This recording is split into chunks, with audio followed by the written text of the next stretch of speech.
पहिल्या टप्प्यातील मतदानासाठी जिल्हा प्रशासन सज्ज झालेलं आहे। शुक्रवारी विदर्भातील 5 जिल्ह्यांमध्ये मतदान होणार आहे। शुक्रवारी विदर्भामधल्या 5 जिल्ह्यांमध्ये मतदान होणार आहे। संपूर्ण देशभरातल्या 102 मतदारसंघांमध्ये आज मतदान पार पडते। त्यामध्ये महाराष्ट्रामध्ये देखील विदर्भातील 5 जिल्ह्यांमध्ये आज मतदान होणार आहे। पहिल्या टप्प्यातील मतदानासाठी जिल्हा प्रशासन सज्ज झालेलं आहे। पहिल्या टप्प्यातील मतदानासाठी जिल्हा प्रशासन सज्ज झालंय। आज 5 जिल्ह्यामध्ये विदर्भातल्या मतदान पार पडणार आहे।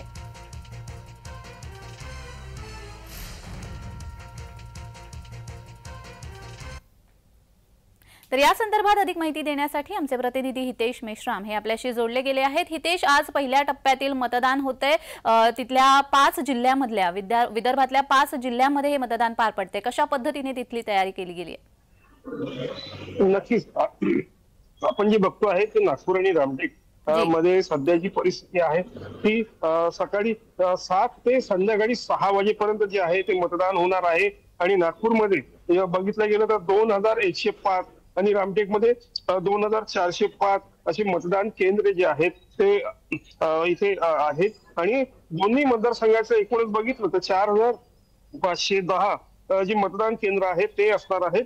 आणि नागपूरमध्ये एकूणच 22,23,281 जे मतदार आहेत ते आज मतदान करणार आहेत। रामटेकमध्ये सुद्धा जे आहेत 20,49,085 इतके जे आहेत मतदार जे मतदान करणार आहेत। दोन्ही मतदारसंघात बघितलं गेलं तर 42,62,000 जे आहे 366 मतदार जे आहे ते असणार आहेत। त्यापैकी किती जे नागरिक आहेत ते मतदान करणार आहे याकडे पाहणं जे आहे खूपच गरजेचं आहे।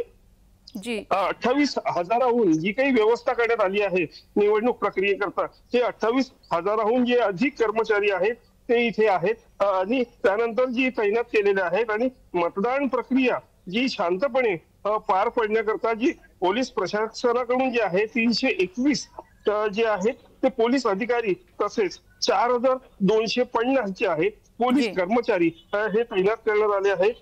जास्तीत जास्त जे आहे मतदान करण्याकरता विशेष मतदान केंद्रे सुद्धा उभारण्यात आली आहे। त्यामध्ये विशेषतः महिलांसाठी जे आहे ते 12 जे आहेत मतदान केंद्र हे उभारण्यात आले आहे। आणि त्या विशेष महिलांच्या मतदान केंद्रामध्ये जे निवडणूक अधिकारी असतील त्या सुद्धा महिलाच असतील अशी ही संपूर्ण सध्याची नागपूरची माहिती आहे। आणि आता आपण बघू शकतो आपण जिथे उभा आहोत माझ्या पाठीमागे एक जे आहे मतदान केंद्र आहे त्यामध्ये सकाळपासनं जे आहे 6:30 पासनं जे आहे नागरिकांची यायला सुरुवात झालेली आहे। मतदान करण्यासाठी जे आहे नागरिक इथे यायला सुरुवात झाली आहे। आता 7 वाजलेले आहेत आणि मतदानाला जी आहे नक्कीच सुरुवात झालेली आहे। जी हितेश, आम्ही तुमच्याकडनं माहिती घेतच राहूत, पण चंद्रपूर मधून अनवर शेख हेही आपल्याशी जोडले गेलेले आहेत।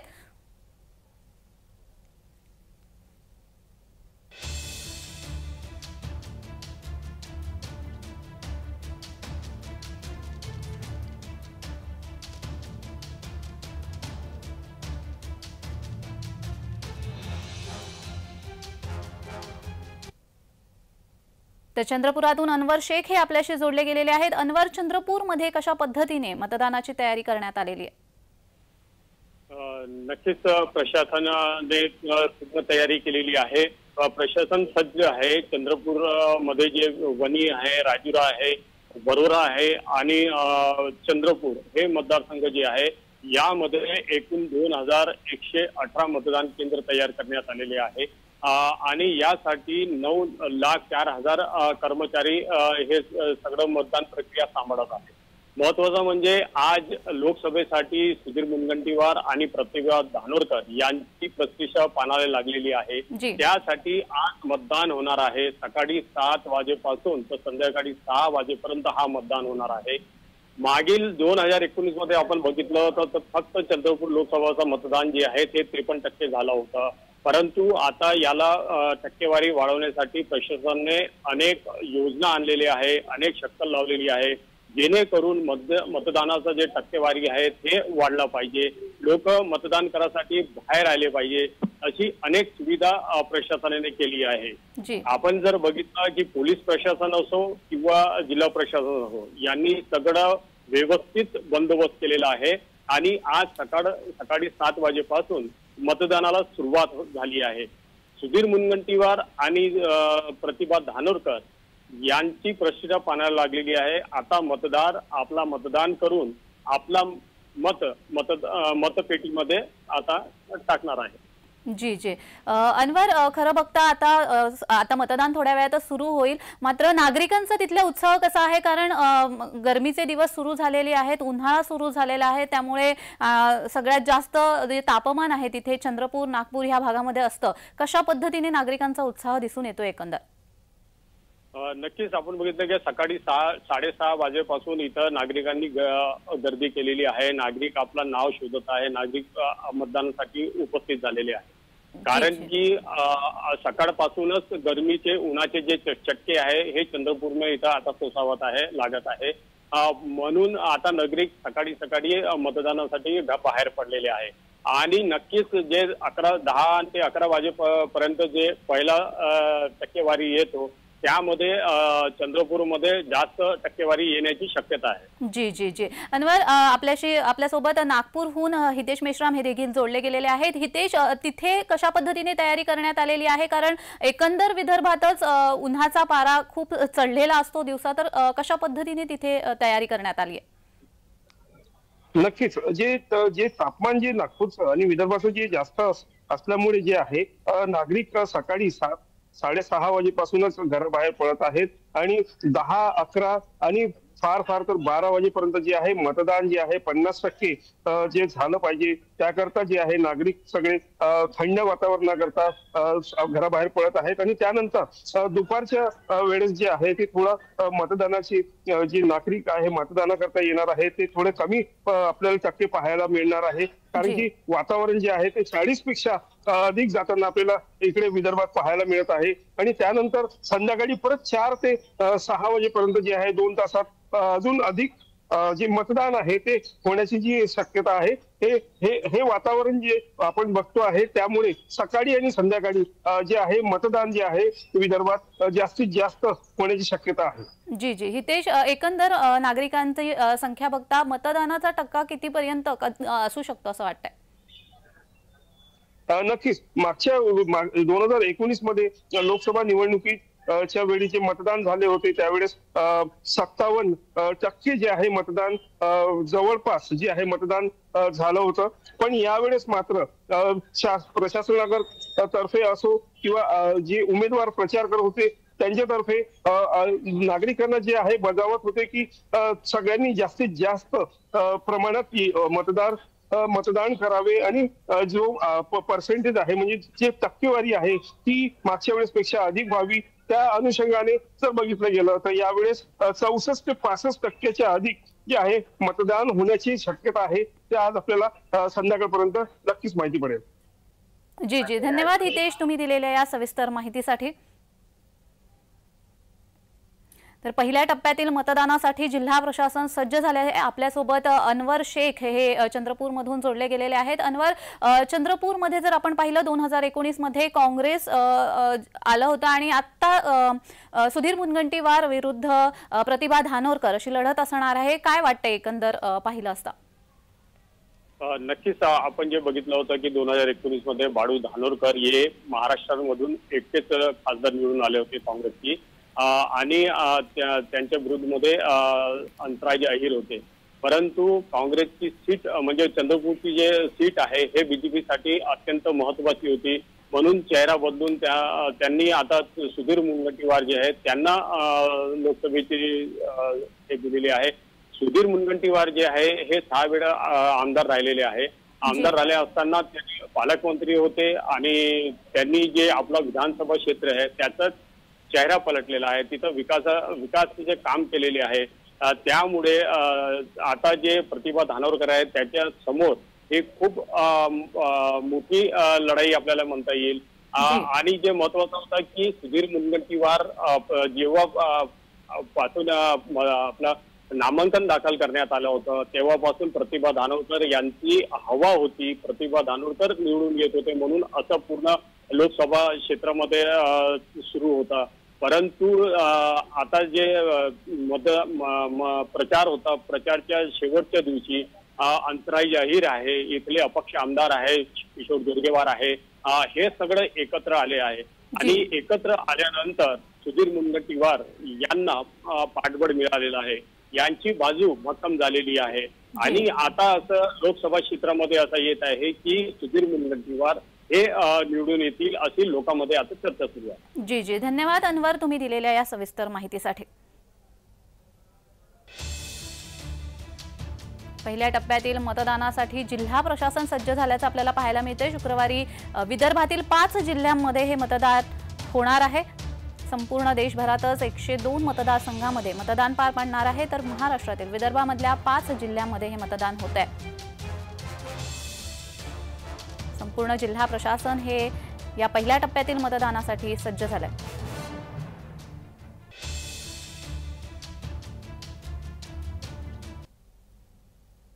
तर गोंदिया भंडारामधून राकेश रामटेके हे आपल्याशी जोडले गेलेले आहेत। राकेश, पहिल्या टप्प्यातील मतदान आता आज पार पडत आहे, कशा पद्धतीने गोंदियामध्ये तयारी सुरू आहे?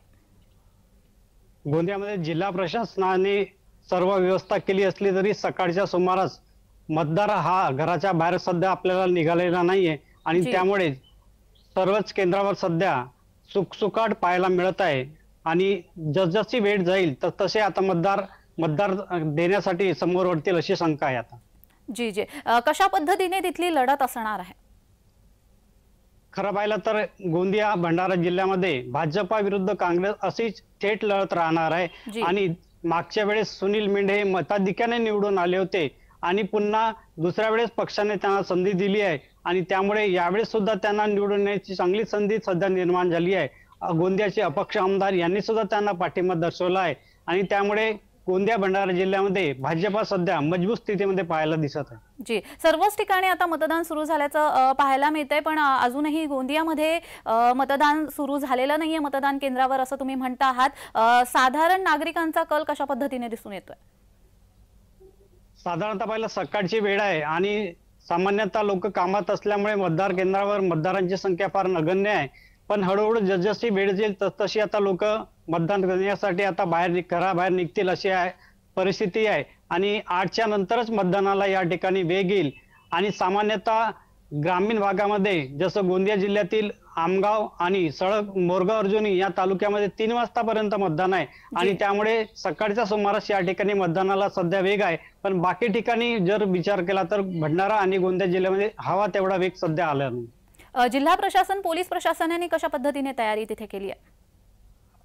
सामान्यतः गोंदिया जिल्ह्यामध्ये नक्षलग्रस्त भाग ज्या ठिकाणी मोडतो त्या ठिकाणी मोठा फौजफाटा पोलिसांनी तयार केला आहे आणि ज्या ठिकाणी निवडणूक मध्ये सामान्य बूथ आहेत, संवेदनशील असे बूथ नाही आहेत, त्या ठिकाणी पोलिसांनी प्रशासन दोन्ही प्रकारे व्यवस्था ठेवला आणि पोलीस प्रशासन सुद्धा यामध्ये सज्ज झालेला आहे। जी, 2019 मधला नागरिकांचा कल पाहता किंवा नागरिकांचा टक्का पाहता ह्या वर्षी ह्यावेळी साधारणपणे किती टक्के मतदान होण्याची शक्यता वर्तवली जाते गोंदियातून?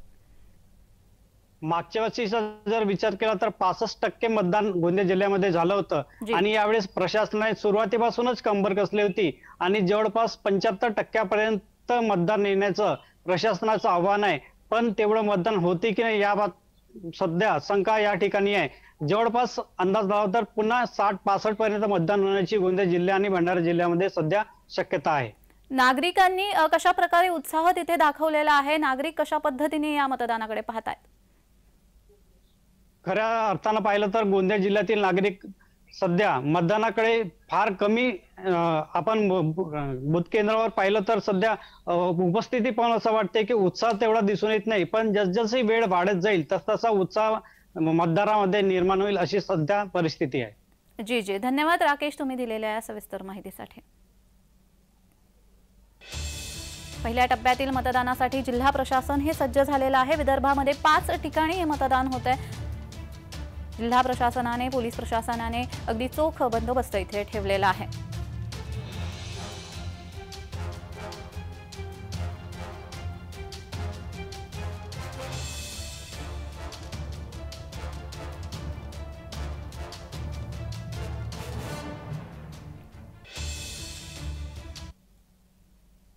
तर गडचिरोलीमधून ओमप्रकाश हे आपल्याशी जोडले गेलेले आहे। ओमप्रकाश, गडचिरोली हा तसा संवेदनशील भाग आहे, आदिवासी भाग आहे, कशा पद्धतीने तिथे तयारी करण्यात आलेली आहे? गडचिरोलीमध्ये मतदानाची जय्यत तयारी करण्यात आलेली आहे। यावेळी पोलीस प्रशासन असेल किंवा जिल्हा प्रशासन असेल, यावेळी गेल्या राज्यभरामध्ये सर्वात जास्त टक्केवारी नक्षलग्रस्त एरिया जरी असला तरी 72% झाले होते। यापेक्षा जास्त मतदानाची टक्केवारी वाढवण्यामध्ये लागलेले आहे। अपंगापासून जे असतील कोणी असतील त्यांची विविध सोय केलेली आहे। याआधी बॅलेट पेपरची वगैरे सोय केली होती दिव्यांगासाठी। आता महत्वाचं म्हणजे या ठिकाणी संवेदनशील असे जे आहे भाग आहे त्या ठिकाणी 80 पथके हेलिकॉप्टरद्वारे तर 462 पथके बसने असं पाठवण्यात आलेले आहे। आणि या ठिकाणी अतिसंवेदनशील भाग असेल त्या ठिकाणी पोलीस सज्ज आहेत। जवळपास लोकसभा निवडणुकीमध्ये 1891 बूथ मतदान केंद्र निश्चित करण्यात आलेले आहेत। यामध्ये 311 आमगावचे आहेत, आरमोरी 302, गडचिरोली 356, अहेरी 292, ब्रह्मपुरी 316, तर चिमूर विधान मतदार संघात 314 मतदान केंद्र राहणार आहेत। यातील 319 जे मतदान केंद्र आहे संवेदनशील आहेत, तर 200 केंद्र अतिसंवेदनशील आहेत। 16 मतदान केंद्राचे अतिसंवेदनशील असे वर्गीकरण जिल्हा प्रशासनाने करण्यात आलेले आहे। त्याकडे कडेकोट पोलीस बंदोबस्त ठेवण्यात आलेले आहे। जवळपास गडचिरोली जिल्ह्यामध्ये मतदानाची वेळ ही सकाळी 7 ते 3 वाजेपर्यंत आहे, तर चिमूर असेल, ब्रह्मपुरी असेल, देवरी असेल या ठिकाणची वेळ ही सकाळी 7 ते सायंकाळी 6 पर्यंत ठेवण्यात आली आहे। फक्त गडचिरोली जिल्ह्यातली जे अतिसंवेदनशील असेल किंवा जिल्हाभरातील निवडणुकीची वेळ ही सकाळी 7 ते 3 ठेवण्यात आलेली आहे। कडेकोट पोलीस बंदोबस्त आहे। जवळपास गडचिरोली जिल्ह्यामध्ये 16,000हून अधिक पोलीस तैनात करण्यात आलेले आहे। आणि सकाळी जर मतदाराचा कल जर बघितला तर अल्पसा दिसून येत आहे, कारण 8 वाजताच्या नंतरच लोकांचा कल वाढेल। सध्या तरी अल्प मतदान केंद्रावर आलेला आपल्याला दिसून येत आहे। जी ओमप्रकाश, 2019 ची तुलना करता यावेळी मतदानाचा टक्का कितीपर्यंत असू शकतो? प्रशासनाने जिल्हा प्रशासन असेल, पोलीस प्रशासन असेल कंबर कसलेली आहे। महत्वाचं म्हणजे गडचिरोली जिल्हा हा नक्षलग्रस्त एरिया असल्यामुळे जवळपास निवडणुका लोकसभेच्या तोंडासमोर ठेवून 4 महिन्या आधीपासूनच कंबर कसली होती आणि त्याचा जायजा घेतला होता। आपण जर विचार केला तर 1 महिन्याआधी नक्षलाची चकमक असेल, कंठस्नान असेल या गोष्टी घडण्यात आल्या होत्या। यामध्ये 4 नक्षल्यांना कंठस्नान घातलं होतं, विविध चकमक पोलिसांनी जशास तसं उत्तर दिलं होतं। आणि नुकतंच निवडणुकीच्या 2 दिवसाआधी छत्तीसगड जो गडचिरोलीला लागलेला भाग आहे त्या ठिकाणी 31 नक्षल्यांना कंठस्नान घातलेलं आहे।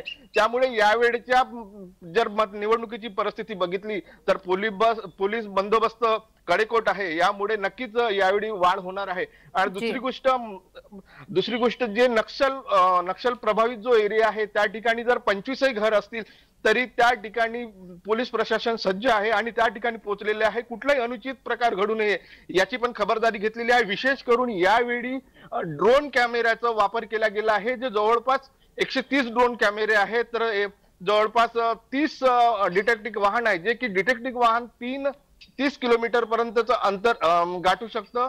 डिटेक्टिव्ह वाहन जो आहे जमिनी भूसुरुंग जे काही असतील तर त्याचं 5 किलोमीटर अंतर आहे, तर ड्रोन कॅमेऱ्याचं जवळपास 30 किलोमीटर पर्यंत अंतर ते एकाच वेळी कापू शकतात। त्यामुळे यावेळी अत्याधुनिक यंत्राचा वापर केला असल्यामुळे मिळालेला आहे आणि या ठिकाणी नक्कीच मतदानाची टक्केवारी वाढेल आणि पोलीस प्रशासन या ठिकाणी असेल, जिल्हा प्रशासन असेल, हे पूर्णतः सज्ज झालेलं दिसून येत आहे। जी ओमप्रकाश, मतदात्यांचा कल कसा दिसतोय? मतदान केंद्रावर यायला सुरुवात झालेली आहे का आणि एकूणच उत्साह कसा आहे? ओमप्रकाश, माझा आवाज येतोय आपल्यापर्यंत? ओमप्रकाश, माझा आवाज येतोय आपल्यापर्यंत? काही तांत्रिक अडचणीमुळे ओमप्रकाश यांच्याशी संपर्क होऊ शकत नाहीये। गडचिरोलीमध्ये पाहिलं तर नक्षलग्रस्त विभाग असल्यामुळे चोख बंदोबस्त तिथे ठेवण्यात आलेला आहे। जवळपास 16,000 पोलीस कर्मचारी तिथे तैनात करण्यात आलेले आहेत। पहिल्या टप्प्यातील मतदानासाठी जिल्हा प्रशासन हे सज्ज झाल्याचं आपल्याला पाहायला मिळतंय। गडचिरोली, गोंदिया, भंडारा, चंद्रपूर या जिल्ह्यांमध्ये मतदान होत आहे।